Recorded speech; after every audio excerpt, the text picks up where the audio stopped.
네, 안녕하세요. 오선민입니다. 제가 아이들을 키우고 있는데, 아이들을 키우면서 지금까지 숨차게 이제 잘 먹여야 된다, 이렇게 먹는 문제에 애들과 함께 시간을 보내면서 생각은 많이 했는데, 또 돌이켜보면은 잘 먹여야 되는 거는 중요한데, 요리를 한다거나 뒷정리를 한다는 게 되게 피곤하고 힘든 일이었어요, 저한테는. 이런 상태에서 이제 일상을 보내다가 우연히 이제 유튜브 등에서 먹는 것도 되게 많이 이렇게 다룬다는 것도 알게 되고, 또 텔레비전을 보면서 이제 사람들이 요리하고 먹는 걸 가지고 예능도 만들고, 그래서 진짜 먹는 얘기라는 거를 나 말고도 다 이제 관심이 많지, 이런 생각을 이제 갑자기 하게 됐는데, 그런 와중에 저처럼 먹는 거를 부담스러워 하는 사람도, 아니면 먹는 걸 아주 좋아하는 사람도 먹는 이야기 자체를 먹는다에만 집중하고 있는 건 아닌가라는 생각이 문득 들었던 계기가 있어요. 옛날에도 먹는 얘기를 되게 많이 했더라고요. 헨젤과 그레텔도 먹는 얘기고, 그 다음에 빨간 망토도 먹는 얘기고. 그런데 옛날 얘기를 딱 떠올려 보면, 예를 들면 헨젤과 그레텔도 애들이 먹히는 이야기잖아요. 옛날 이야기 속에 먹는 얘기는 다 자기가 어떻게 먹힐까를 고민을 하는 것 같더라고요.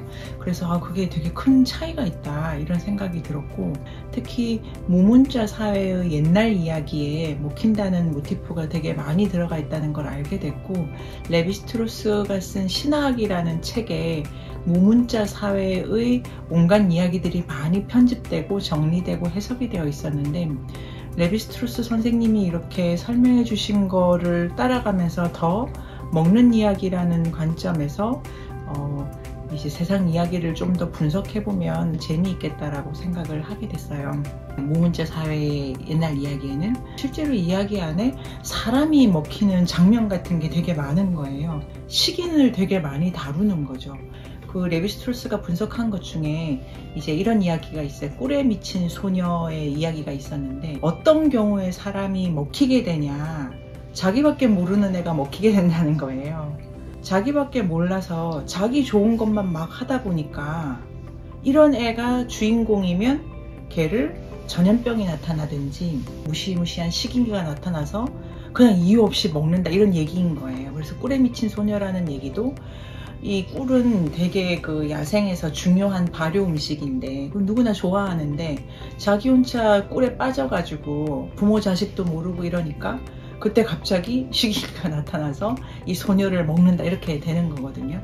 그러니까 이 식인 모티프가 주는 거는, 자기 욕심이 너무 가득 차가지고 주변 사람이 하나도 안 보이면 안 된다라는 도덕적 메시지가 있고, 식인이 된다는 거는 이야기 안에서는 이제 그렇게 너밖에 몰랐으니까, 다른 걸 그냥 네 편의대로 막 이렇게 먹어치웠으니까 이제는 반대로 다른 사람에게 먹이가 될 수 있어야 된다라는 메시지를 주는 거죠. 그래서 무문자 사회의 신화에서 식인이 나올 때는 욕심을 경계하고, 그 다음에 욕심 때문에 일그러진 관계를 먹혀가지고 회복을 시키도록 하는 어떤 교훈이 있었던 것 같아요. 내가 탐식을 했으니까, 내가 다 먹어치웠으니까 나도 남에게 먹혀야 된다, 이렇게 해서 이 둘 사이에 주고받음이 계속 일어나야 된다는 메시지를 이 신화가 하고 있는데요.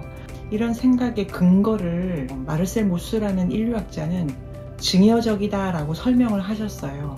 그게 뭐냐면은, 주고받는 게 멈춤없이 일어난다는 관점에서 자연의 관계를 해석한 건데요.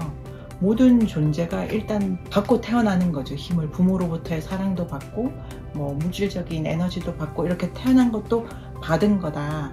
받았으니까 이제 줘야 되는 거죠, 세상에. 이런 방식으로 주고받음이 계속 이렇게 부단히 일어나기를 바라고, 이게 호혜적이다, 증여적이다라고 인류학의 많은 선생님들이 무문자 사회의 신화를 분석하신 것도 있더라고요.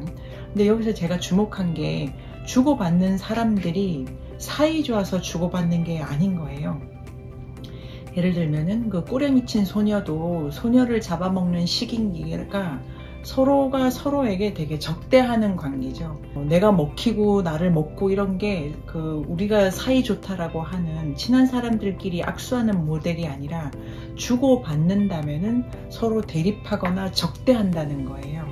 그래서 이 신화를 쓴 사람들은 되게 이제 이 원시 부족들인데, 그 원시라고 하는 말이 문명이 없다기보다 이 문명의 어떤 독점력 같은 걸 거절하는 사회라고도 할 수 있는데, 이들은 관계를 맺을 때 친한 사람들끼리의 관계를 중요시하기보다는 안 친한 사람들이랑 어떻게 관계 맺을까를 되게 고민을 많이 한 것 같아요.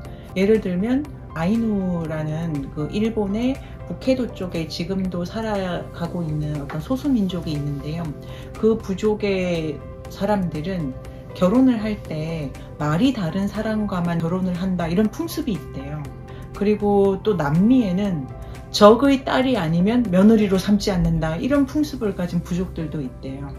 그러니까 이렇게 주고받는 관계가 나랑 욕망이 다르고 처지가 다른데, 예를 들면 곰의 욕망과 연어의 욕망은 다른데, 그렇지만 때로는 곰이 연어를 잡아먹기도 하고, 그런 연어도 다른 생물을 잡아먹는 게 꼭 둘이 미워해서는 아니잖아요. 먹어야 되고 살려야 되고 살아야 되는 여러 가지 관계가 복합적으로 있기 때문에, 그래서 이 무문제 사회의 신화는 네가 관계를 맺고자 한다면 그는 너랑 다른 사람이다라는 거를 너무 강조를 해서, 네가 받은 것도 다른 사람으로부터 받은 거고 네가 주어야 될 것도 다른 사람에게 주어야 된다, 이런 메시지를 담기 때문에 식인 모티프에 있어서도 이 식인귀한테 당한 인간이 원망이나 자책을 하는 일이 없어요. 그런 걸 생각해 보면은 이제 저도 내가 이거를 좀 더 잘했으면 아이들을 더 잘 키웠을 텐데, 아니면 내가 이런 걸 못해가지고 일이 이렇게 그렇지 않나 이래서 자책을 하거나, 아니면 의지를 발휘해가지고 열심히 뭔가를 하면 이루어지겠지, 이런 꿈을 많이 갖게 되는데, 이 식인 모티프를 쓰는 무문제 사회 이야기들은 그런 게 다 관계가 결정하는 거고, 심지어 나랑 대립하는 관계들이 나를 먹여 살리고 있다는 걸 계속 주지시키니까, 혼자 개인이 열심히 해야 돼 라거나 내가 잘못했어 라고 하거나 모든 문제를 자기에게 돌리기보다는 그냥 자기랑 다른 목적을 가지고 살아가는 여러 관계를 보도록 그런 이야기가 이렇게 계속 압력을 넣는 거예요. 그런 생각을 해. 그래서 그 신화라고 하는 제가 이렇게 주목을 했던 무문자 사회의 식인 이야기가 겉으로 보면 막 사람을 씹고 있고 너무 끔찍하다는 생각이 들기도 하지만, 걔가 내가 미워서 그러는 것도 아니고, 개미핥기라든지 제규어라든지 인간이 아닌데 어쨌든 나를 먹고 어딘가에서 잘 살아가겠지라고 하는 시야를 넓히는 그런 효과가 있는 것 같아서, 자기개발 아니면 나의 반성, 이런 식으로 이제 생각하는 회로를 많이 가지고 있었던 저한테는 무문자 사회의 식인 이야기가 좀 마음을 편하게 하기도 하고, 또 반대로 내가 하는 어떤 일이 누군가에게 나도 모르는 인과를 만들어 가지고 영향을 미칠 수도 있다는 생각을 하게 되더라고요. 그래서 무문제 사회의 신화를 먹는 이야기, 식인 이야기로 많이 소개하고 싶었어요. 좀 전에 말씀드린 것처럼 신화는 이제 이야기인데, 그 안에서 계속 먹고 먹힌다. 그러니까 나를 죽이고 내가 또 누군가를 또 죽이고 그렇게 살게 하고, 이런 관계를 되게 중요시하게 생각을 했잖아요. 근데 이런 신화를 이제 일상적으로 되게 깊이 음미한 사람들은 가족과 관계를 맺을 때도 되게 낯설게 바라보는 거죠. 좀 전에 그 아이누 민족 얘기도 말씀드렸지만, 말이 다른 부족에게서 며느리나 아니면 사위를 데리고 온다, 이렇게 되면은 둘이 공통적인 게 거의 없잖아요. 그리고 이제 적의 부족으로부터 며느리를 맡는다, 이렇게 되면 그게 실은 나를 죽인 집안에서 식구를 하나 데리고 오는 거잖아요. 이런 것을 생각을 해보면 이 신화 속 세계의 가족이라는 게 그냥 근본적으로 타자들의 공동체인 거예요. 나랑 관심도 다르고 할 수 있는 일도 다르고, 그런 사람들이 가족이라도 일구어서 함께 애써 살아보려고 노력하는 게 가족 모델이더라고요. 이렇게 되면은 가족 간에 의견이 다르거나 아니면 뭐 습관이 다르거나 생각이 다르거나 이런 건 그냥 다 전제로 된 거기 때문에, 그럼에도 불구하고 다른데 나에게 나의 자식을 낳아주기도 하고, 다르니까 또 함께 전쟁에 나가서 공동의 적을 싸울 수 있게도 되고, 이런 방식으로 신화는 이제 식인 모티프도 많이 쓰고, 또 그걸 살펴보면은 그래서 가족이 어떻게 만들어진다 얘기도 이렇게 덮어가는 경우도 많았는데요. 다 모르는 사람과 함께 사는 기술을 얘기하는 거죠. 모르는 사람이더라도 내가 힘을 주고 그로부터 힘을 받아서 산다는 거를 계속 강조하니까, 가족이 이렇게 불화라고 하는 건 뭐 기본적으로 당연한 거고, 또 우리 가족은 이런 모습으로 산다 이런 게 원래부터 있지 않기 때문에 계속 이렇게 조정을 해나가는 게 가족으로 설정되어 있는 것 같아요. 가족이 사이가 좋지가 않죠, 가족이. 근데 그게 우리는 왜 사이가 안 좋아 이게 아니라, 사이가 안 좋은 것이 당연하기 때문에 지혜가 필요한 거고, 그 차이가 그냥 함께 살아가는 조건이라면 어떻게 그걸 받아들일까, 어떻게 이해를 할까, 그 차이와 함께 그러면 어떤 내 부족분을 서로 이렇게 보강하면서 관계를 만들어 나갈까, 이런 고민을 계속하는 게 가족, 고민의 장을 가족이라는 이름으로 묶은 것 같아요.